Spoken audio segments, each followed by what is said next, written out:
Hi guys, a very warm welcome to Study IAS. This is Tanvi Sharma and I welcome you all to our UPSC Prelims Enrichment Course 2020 जहाँ पर हम cover कर रहे हैं जितने भी important current affairs हैं from June 2019 to April 2020. This is our lecture number 3, lecture number 1 and 2 channel पर अवेलेबल है. आप उसको देखिएगा और उसका मैक्सिमम बेनिफिट उठाइएगा. Before starting our today's lecture, if you want to get an Academies Plus subscription, you can use our discount code that is StudyIAS. If you have any doubt, any query, आप हमें Telegram, Instagram, Facebook, Gmail यहाँ पर हम available हैं, आप हमें contact कर सकते हैं. We would be really happy to help you out. Start करते हैं अपने पहले टॉपिक के साथ, that is gene editing to halt human flu pandemic.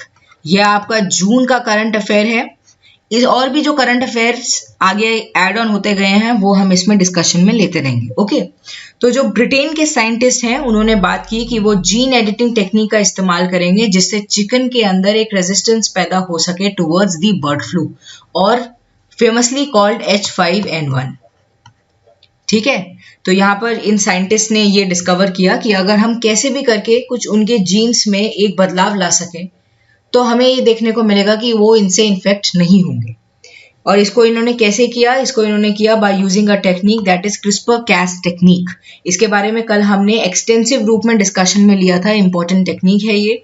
और इसके थ्रू इन्होंने रिमूव किया एक particular section of birds DNA जो कि रिस्पॉन्सिबल है for the production of a protein that is called ANP32.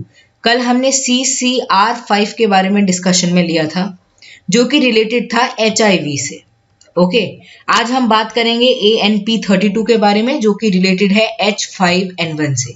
ये सारे आपको याद होने चाहिए. क्यों? क्योंकि यूपीएससी पूछ लेता है कि ये पर्टिकुलर किस चीज से रिलेटेड है, तो आपको पता होनी चाहिए कि ये डिजीजेस क्या हैं, ऑल्सो इन डिजीजेस से कनेक्टेड क्या क्या प्रोटीन्स हैं या क्या क्या फर्दर डेवलपमेंट है जो कि आ रही हैं. ओके तो अब ये जो ANP32 है ये एक ऐसा प्रोटीन है जो कि हेल्प करता है फ्लू वायरस को इन्फेक्ट करने में बर्ड्स को. ठीक है, तो अगर कैसे करके हम इनको एब्सेंट कर देंगे इनके सेल से या इनका नामो निशान मिटा देंगे तो शायद हमें देखने को मिलेगा कि जो बर्ड्स हैं वो इन्फेक्ट नहीं होंगी. ठीक है, और ये चीज़ काम भी की. इस चीज़ में हमने देखा कि जो हमारे चिकन हैं या जितने भी हमारे जो पेट बर्ड्स हैं या वाइल्ड बर्ड्स हैं उनमें हमें एक रेजिस्टेंस देखने को मिली.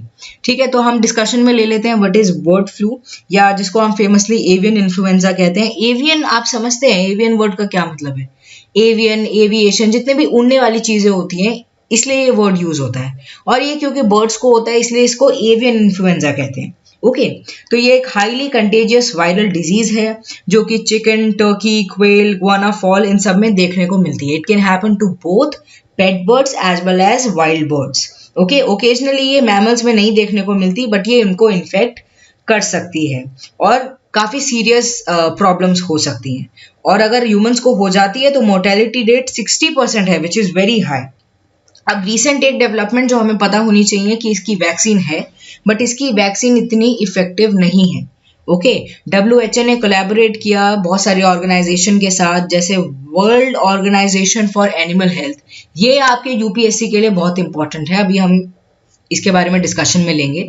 तो वर्ल्ड हेल्थ ऑर्गेनाइजेशन ने कोलैबोरेट किया और भी ज़्यादा ऑर्गेनाइजेशंस के साथ जैसे OIE हो गया, FAO हो गया. ठीक है, और उन्होंने बात की कि वो कंट्रोल करेंगे, प्रिवेंट करेंगे इस पर्टिकुलर डिजीज के स्प्रेड को. अब आपके लिए इंपॉर्टेंट अपडेट, September 3, 2019 को इंडिया को world organization for animal health ने एवियन इन्फ्लुएंजा फ्री घोषित कर दिया. ठीक है, तो world organization for animal health हमारे लिए इंपॉर्टेंट हो जाती है. हमें पता होना चाहिए कि ये कैसे टाइप की बॉडी है, क्या है. ये एक इंटर गवर्नमेंटल ऑर्गेनाइजेशन है जो कि रिस्पॉन्सिबल है for improving animal health world wide. Okay और इसका जो हेडक्वार्टर है that is in Paris, France. 2018 में इसके अंदर टोटल 182 मेंबर कंट्रीज थी. ये सब हमें कुछ इन्फॉर्मेशन है जो कि पता होनी चाहिए. अब इसने इंडिया को एवियन इन्फ्लुएंजा फ्री घोषित कर दिया और हम कब तक रहेंगे? हम जब तक रहेंगे जब तक हमारे यहाँ पे कोई फर्दर केस नहीं आ जाता. Okay so this is the recent current affair that we should know. अब हमने इसमें क्या यूज़ किया? हमने यूज़ करी CRISPR-Cas टेक्नोलॉजी जिसके बारे में कल हमने डिस्कशन में ले लिया था. एक जीनोम एडिटिंग टेक्नोलॉजी है जो कि ज़्यादा फास्टर है, चीपर है और एक्यूरेट है as compared to other techniques available. अब इस टेक्निक का इस्तेमाल और भी बहुत सारी डिजीजेस में किया जा सकता है, स्पेशली हेरिडिटरी डिजीजेस में, जैसे सिकल सेल एनीमिया जो कि आरबीसी को इन्फेक्ट करता है, थैलेसीमिया जो कि एक ब्लड डिसऑर्डर है that reduces production of hemoglobin, human immunovirus HIV, इसके बारे में तो हमने कल ही बात करी थी कि इसमें क्या यूज हुआ था, CCR5 टेक्नोलॉजी यूज हुई थी, कैंसर, हंटिंगटन डिजीज जो कि एक ब्रेन डिसऑर्डर है, तो इन सब में ये इसका इस्तेमाल किया जा सकता है और एक बॉडी के अंदर एक रेजिस्टेंस पैदा की जा सकती है कि ये हमें इन्फेक्ट ना करे। अब अनदर पॉपुलर मेथड है somatic cell gene therapy. Simply समझिए, हमारे जो रिप्रोडक्टिव सेल्स होते हैं that is sperm and egg, इसके अलावा जितने भी जो सेल्स होते हैं उनको हम सोमैटिक सेल्स कहते हैं। तो इनके थ्रू जो जीन थेरेपी की जाती है या जीन एडिटिंग की जाती है उसको हम कहते हैं सोमैटिक सेल जीन थेरेपी। इस थेरेपी के थ्रू हम इंडिविजुअल को तो देख सकते हैं, मतलब इंडिविजुअल में तो इफेक्ट्स देख सकते हैं, बट फ्यूचर जनरेशन में नहीं देख सकते। अगर हमें फ्यूचर जनरेशन में देखना है तो हमें यूज करना पड़ेगा रिप्रोडक्टिव सेल्स का। ओके, तो ये चीज आप अपने ध्यान में रखना। करते हैं अपने अगले टॉपिक के साथ, that is inflation in India. Recently consumer price index industrial labour release किया ministry of labour and employment ने। तो आपको पता होना चाहिए कि CPI क्या है, WPI क्या है, कैसे ये दोनों एक दूसरे से अलग हैं, and how they are used as indicator of inflation in India. तो talking about wholesale price index एक इंपॉर्टेंट इन्फ्लेशन इंडिकेटर है which is released by Office of Economic Advisor which comes under the Ministry of Commerce and Industry। ठीक है, अब जितनी भी transactions होती है बल्क सेल के बेसिस पर या होलसेल प्राइस के बेसिस पर, उनको हम WPI में काउंट करते हैं। मेजर क्रिटिसिज्म इसका यही है कि जो जनरल पब्लिक है वो होलसेल के प्राइस पर चीजें नहीं खरीदती है, ठीक है, तो ये उसमें ज्यादातर इंक्लूड नहीं होता है। इसका बेस ईयर पहले 2004 to 2005 था, बट अब यानी 2017 में इसको 2011 एंड 2012 कर दिया गया। आप देख सकते हैं WPI एक मैक्रो इकोनॉमिक इंडिकेटर है, इसको यूटिलाइज किया जाता है जिससे हम देख सके कि होलसेल प्राइस के बेसिस पर या बल्क सेल के बेसिस पर हमारे इंडिया में किस तरीके से प्राइसिंग होती है। ओके, और इसमें डिफरेंट हम चीज़ों को कंस्टिट्यूट करते हैं, जैसे मैन्युफैक्चरर्ड प्रोडक्ट्स, एग्रीकल्चरल कमोडिटीज, मिनरल्स, ये सब आप देख सकते हैं कि ये कितना परसेंटेज कंस्टिट्यूट करते हैं। Okay, now talking about consumer price index. Consumer price index as the name suggest perspective of retail buyer या कंज्यूमर के बेसिस पर हम इस इंडेक्स को देखते हैं। It measures changes over time in the level of retail prices, okay, of the selected goods and services on which consumer of a defined group spend their income। Okay, तो इसीलिए बहुत different है wholesale price index and consumer price index. Okay, अब consumer price index को हम 4 type से देखते हैं। पहला है consumer price for industrial workers, इसके बेसिस पर DA दिया जाता है गवर्नमेंट सर्वेंट्स को, ठीक है। CPI फॉर एग्रीकल्चरल लेबरर्स, फिर आता है CPI फॉर रूरल लेबरर्स, फिर आता है CPI रूरल अर्बन कंबाइंड। अब जो फर्स्ट 3 हैं उनको कंपाइल करते हैं labour bureau which comes under the ministry of labour and employment, whereas जो 4th वन है यानी CPI रूरल अर्बन कंबाइंड, उसको लेकर आता है सेंट्रल स्टैटिस्टिक्स ऑर्गेनाइजेशन जो कि ministry of statistics and programme implementation के अंदर आता है, ठीक है। बेस ईयर इसका है 2012। ये आपके लिए कुछ बेसिक्स आप देख सकते हैं, जैसे हमने WPI की बात की थी वैसे ही food and beverages, houses, apparel, transportation, इतना परसेंटेज कंस्टिट्यूट करते हैं। अब WPI एंड CPI एक दूसरे से कैसे डिफरेंट है, बहुत ज्यादा डिफरेंट है। एक चार्ट बना लीजिएगा जिससे आपको ये दिमाग में बस जाए कि ये दोनों कैसे एक दूसरे से अलग है। WPI अमाउंट करता है average change in prices at the level of wholesale, whereas जब हम CPI की बात करता है तो ये देखता है average change in prices with respect to commodities at retail level या कंज्यूमर लेवल, इसलिए दोनों एक दूसरे से डिफरेंट है, ठीक है। फिर ये जो WPI होता है it is published by office of economic adviser which comes under the ministry of commerce and industry, whereas जो CPI है that is published by central statistics office which comes under ministry of statistics and programme implementation. Okay, एक इन दोनों में बहुत बड़ा difference है जो कि आपको याद होना चाहिए कि इसमें सिर्फ गुड्स काउंट होते हैं, वेयर एज इसमें गुड्स एंड सर्विसेज दोनों काउंट होती है। तो ये कुछ डिफरेंस है जो आप लोगों को पता होने चाहिए, ये आपको मदद करेंगे कि आप समझ सकें ये दोनों एक दूसरे से कैसे डिफरेंट हैं। इसलिए इनको अलग अलग जगह इस्तेमाल किया जाता है टू चेक आउट कि हमारे देश में कितनी इन्फ्लेशन हो रही है। Moving on to our next topic that is cross border insolvency resolution. Ministry of corporate affairs के एक पैनल ने सजेस्ट किया है कि हमें united nation commission on international trade law on cross border insolvency को अपने देश में अडॉप्ट कर लेना चाहिए। अब आपको पता होना चाहिए कि यूनिसेट्रल है क्या, और दूसरी चीज जो आपके दिमाग में होनी चाहिए कि हम इसको क्यों लेकर आने की बात कर रहे हैं। हमारे देश में इंसॉल्वेंसी एंड बैंकरप्सी कोड 2016 काम करता है, ठीक है। जितना भी इंसॉल्वेंसी से रिलेटेड चीज होती है या बैंकरप्सी से रिलेटेड चीज होती है, हम इस मैकेनिज्म के थ्रू उसको सॉल्व करने की कोशिश करती हैं। क्रॉस बॉर्डर इंसॉल्वेंसी होती है वो ये कवर नहीं करता है, तो अगर हमें उसके बारे में देखना है तो हम इसको अडॉप्ट कर सकते हैं, ये हमें मदद करेगा।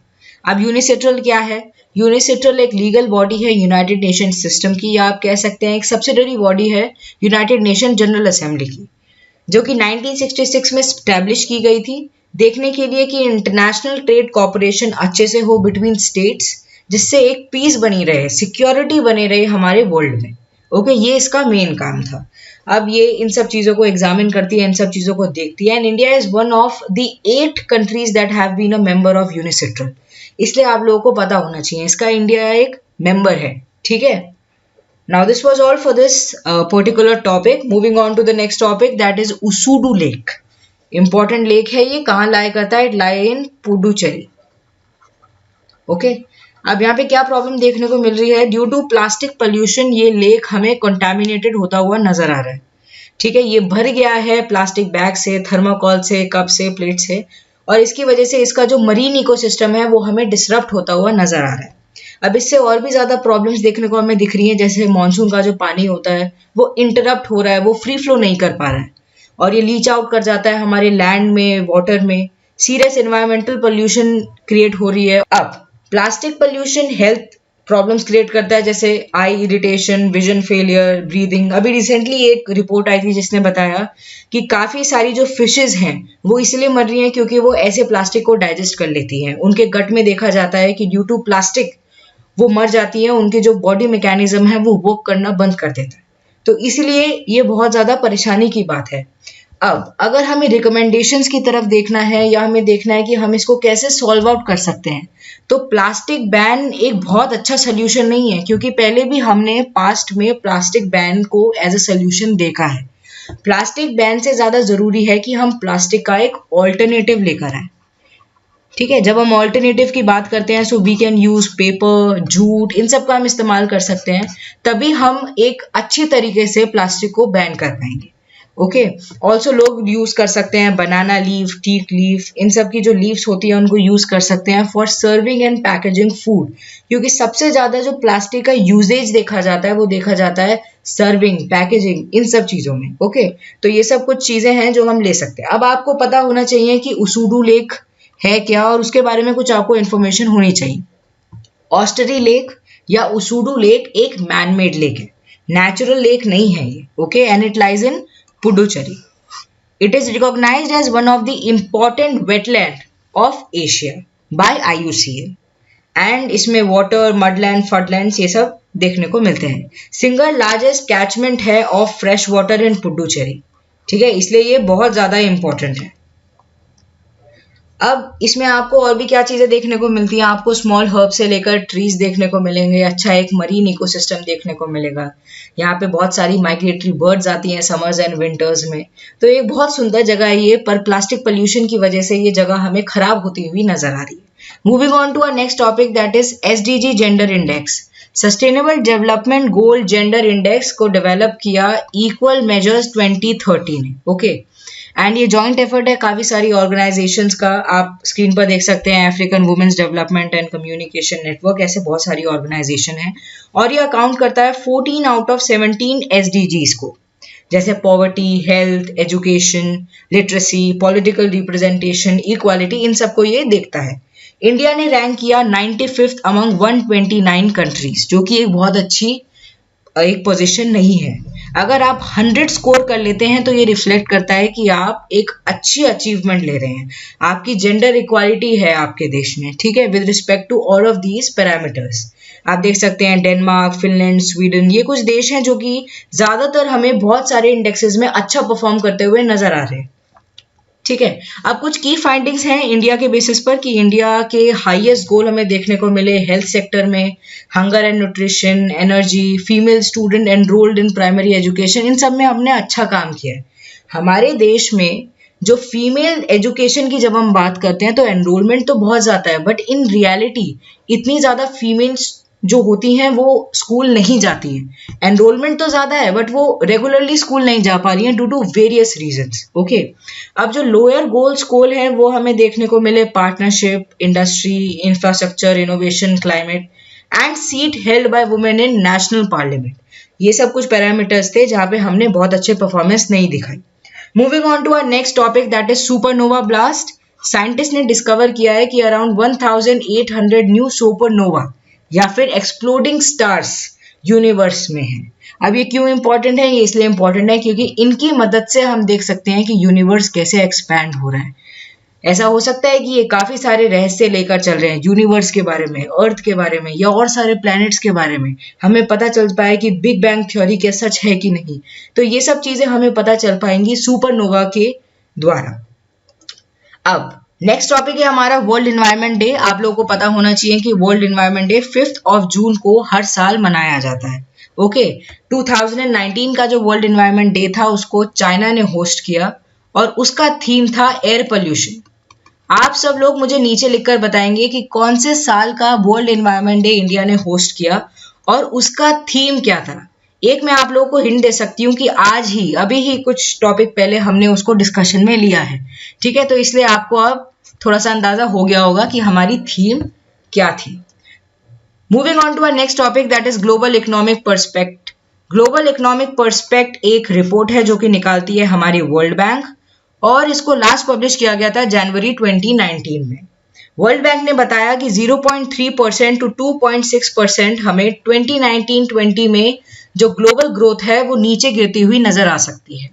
उन्होंने और भी सारी चीजें बताई कि हमें इम्प्रूवमेंट की जरूरत है क्योंकि ग्रोथ बहुत ज्यादा नीचे जा रही है और हमें ये बढ़ती हुई नजर आएगी 2021 में अराउंड 2.8%।